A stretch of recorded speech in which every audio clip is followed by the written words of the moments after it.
মাছের প্রজনন বাড়াতে আজ মধ্যরাত থেকে ৩০ এপ্রিল পর্যন্ত ২ মাস চাঁদপুরের পদ্মা ও মেঘনা নদীতে ইলিশ সহ সব ধরনের মাছ শিকারে নিষেধাজ্ঞা দিয়েছে সরকার।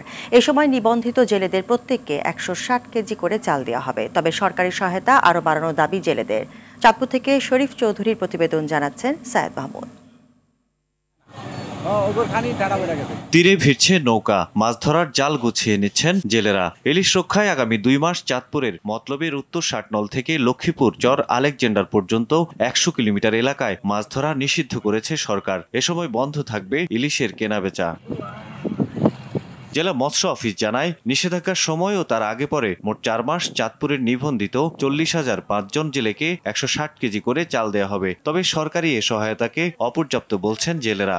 সরকার অবশ্রম শুরু হয়েছে নদীতে, এখন আমরা জাল জুল নৌকার জাহাজ সবকিছু আমরা উপরে তুলা ফেলাইছি, তো আমরা একবারে নিঃস্ব বেকার। সরকার তো চালও পাই না, কিছুই পাই না। পরে এই ২ মাসের এই কিস্তি আমরা কেমন চালামু? জেলেগুলিকে যদি সরকারে সাইজ সাইলের লোকে দিত তো জেলের আরো সচেতন হইয়া দিত। খায়া না খেয়ে কত কষ্ট পাওয়া যায়। নিষেধাজ্ঞা অমান্য করে মাছ ধরলে কঠোর আইনি পদক্ষেপের পাশাপাশি অভিযুক্ত জেলের কার্ড বাতিল করার কথাও জানান এই কর্মকর্তা।